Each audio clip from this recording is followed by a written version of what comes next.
Once upon a time, there was a little girl named Heidi who was just 5 years old. Heidi was an orphan. She had lost her parents when she was very young. As a result, she lived with her aunt, Diet, in the city. However, one day, Aunt Diet decided to take Heidi to a new place, a high mountain where her grandfather lived alone in a small cottage. Heidi woke up early that morning, brimming with excitement and curiosity. She put on her little clothes and prepared for the grand journey ahead. Aunt Diet took Heidi's hand and together they set off, climbing the mountains and crossing lush green meadows where flowers swayed gently in the light breeze. Heidi walked with small but determined steps, her wide eyes taking in everything around her. Tall trees, birds singing in the sky, and even the sound of water flowing in the small streams. The journey was long and arduous. The mountains seemed to stretch endlessly, their peaks hidden among clouds, and the path grew steeper with every turn. But Heidi's enthusiasm never waned. She marveled at the beauty of nature around her, from the vibrant wildflowers to the occasional sight of deer darting through the underbrush. After what felt like hours of hiking, they finally arrived at the small cottage nestled in the heart of the mountains. The cottage was modest, built of weathered wood and surrounded by towering trees. In front of the cottage stood an elderly man with a stern expression, his eyes sharp and penetrating. This was Heidi's grandfather, known in the village as the Mountain Elder. Heidi looked up at her grandfather with a mixture of curiosity and apprehension, while Aunt Diet spoke to him in a hesitant tone. "Here is Heidi, your granddaughter. I've brought her to stay with you. I need to return to the city for work and can no longer care for her." The grandfather's voice was deep and resolute as he replied, "Very well, I will take care of her." Despite her grandfather's stern demeanor, Heidi didn't feel afraid. Instead, she was eager to explore her new life in the mountains. After saying goodbye to Aunt Diet, Heidi stepped into the small cottage. It was very simple, but it had a warm and cozy atmosphere.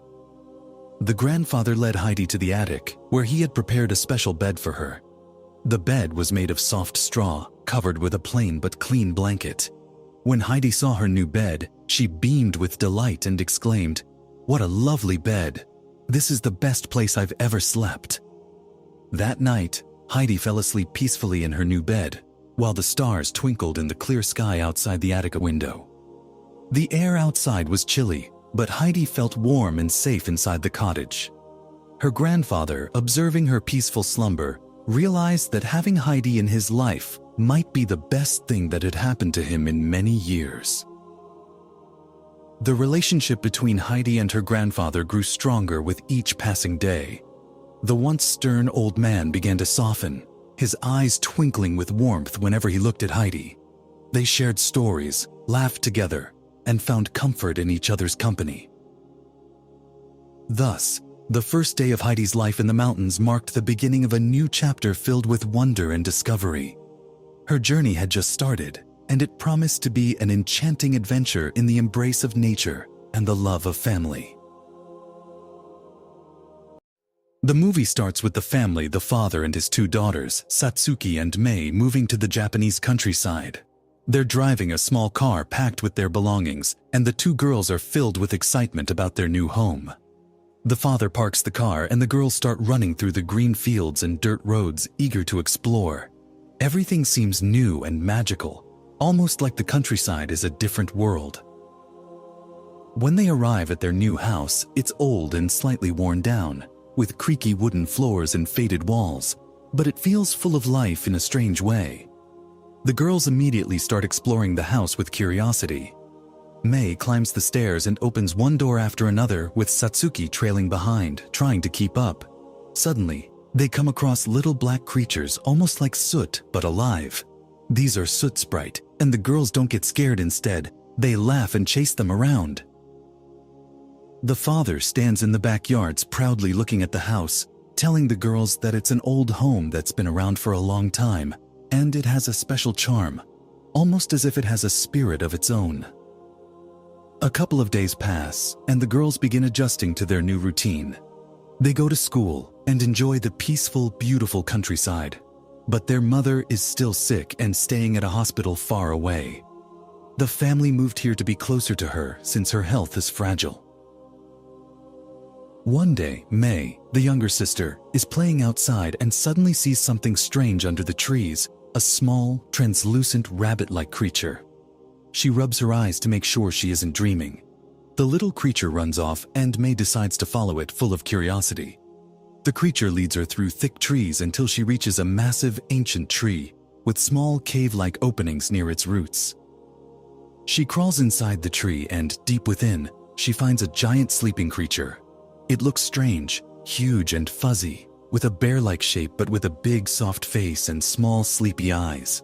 It's breathing deeply and with every breath the ground shakes slightly.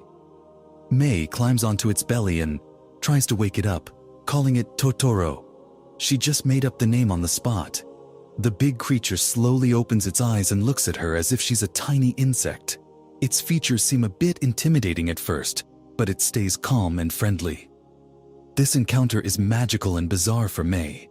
After spending some time playing with Totoro, she runs back home excitedly and tells Satsuki and her dad all about it, insisting that she met a giant friendly creature. Satsuki laughs, thinking Mei's just imagining things, but their father says it might be possible the countryside is full of stories about spirits and magical beings. Another day comes, and Satsuki goes to school while Mei stays home with her father, who is busy working. But Mei can't stop thinking about Totoro, and she keeps wandering around the same place, hoping to see him again. Her father lets her explore since he trusts the countryside and its peacefulness. Later, Satsuki has her own magical encounter with Totoro. One evening, she and Mei are waiting at a bus stop in the rain. The sky is dark and the rain falls quietly. Suddenly, Totoro appears next to them, holding a tree branch as an umbrella. There's a deep calm in the moment, and no one says a word. Then comes the strange moment when a giant cat bus shows up. It's not like any bus you've ever seen, it's literally a huge cat with legs, and its sides open up like bus doors. The bus is there to pick up Totoro, and the girls just stand there, stunned. This scene blends reality with fantasy in a way that feels unforgettable. In another part of the story, their mother's health remains uncertain, and the family is living in a state of tension, waiting for updates. The girls can't handle the stress anymore, and Mei decides to run away and visit her mother at the hospital by herself. She gets lost in the countryside, and everyone begins searching for her. In a moment of desperation, Satsuki goes to Totoro for help. Totoro, being the kind, magical being he is, agrees to help. He calls the cat bus, and together they go on a fast and thrilling journey through the fields and forests to find Mei. The scene is filled with excitement and the beauty of the Japanese countryside. In the end, the girls finally visit their mother at the hospital, and she's stable. The family feels a sense of relief despite their worries.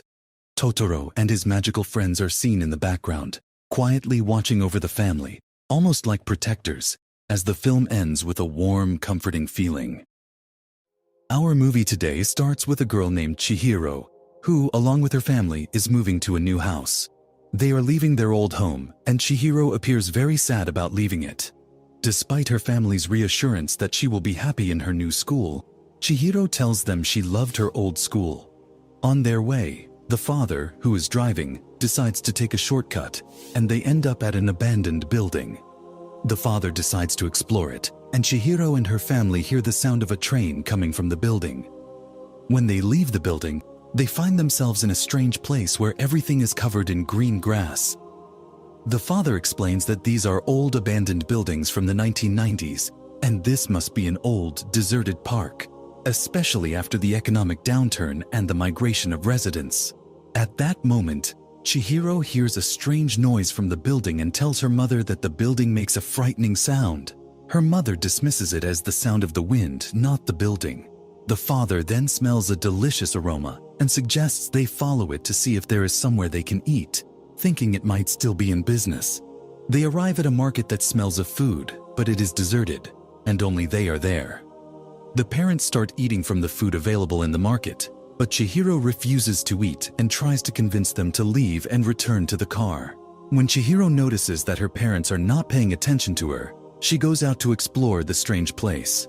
Suddenly, she encounters a young man who tells her she should not be there and needs to leave quickly before nightfall.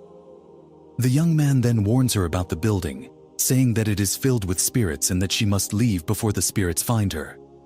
Chihiro runs back to her parents, only to find that they have transformed into huge pigs. Terrified, Chihiro flees and encounters many ghosts. She calls out for her parents until she reaches a river separating her from another strange city. Crying, she tells herself it must be a dream. Looking at her hands, she realizes she has become transparent. She then sees a large ship with many ghosts emerging from it, and the young man reappears, introducing himself as Haku. Haku tells her she must eat something from the place or she will disappear. Chihiro initially refuses, but is eventually forced to eat by Haku. After eating, Chihiro returns to her normal form. Suddenly, a giant bird appears and approaches them. Haku tells Chihiro that the bird is looking for her, and that she needs to leave immediately. When Chihiro tries to move, she finds herself unable to move from the spot. Haku puts a spell on her leg to allow her to move again and leads her quickly through the strange creatures. The creatures sense a human presence among them and start searching for Chihiro. Haku tells Chihiro she must save her parents before the creatures find her and that he will distract them. He instructs her to go through a hidden door and down some stairs. Chihiro is then approached by a cook who throws food to the spiders and abandons her work. When Chihiro tells the cook she is lost, the cook asks if she is the human the creatures are searching for. Chihiro admits she is lost, and the cook tells her that if she wants to work there, she must make a deal with Yubaba, the witch who runs the place. Yubaba tells Chihiro that humans do not belong there, and that they are weak, explaining that spirits come to rest and recharge their energy there. She also explains that humans spoil everything they touch, as seen with Chihiro's parents, who ate the spirit's food without permission, and were transformed into pigs. Yubaba threatens to punish Chihiro as well, saying she could turn her into a piece of coal or an animal. Chihiro is terrified but insists on wanting a job. Yubaba is impressed by her determination and decides to give her the hardest job. She gives Chihiro a contract to sign, and after Chihiro signs it, Yubaba says that her name will be changed to Sen from now on. Haku enters, and Yubaba instructs him to take Sen to her new job. The creatures there refuse to accept Sen, so the cook is asked to take Sen in. Initially reluctant, the cook eventually helps Sen, showing her where she will be living and providing her with clothes. Sen asks about Haku, and the cook warns her not to trust him.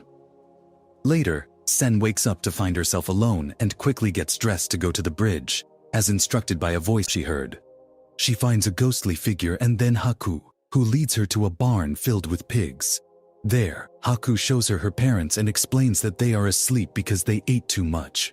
Sen promises to rescue them, and then Haku gives her the clothes she was wearing earlier and a farewell card with her real name on it. Haku explains that Yubaba controls people by stealing their names, so the card is essential for Sen to return. Haku also reveals that he forgot his real name and cannot return home.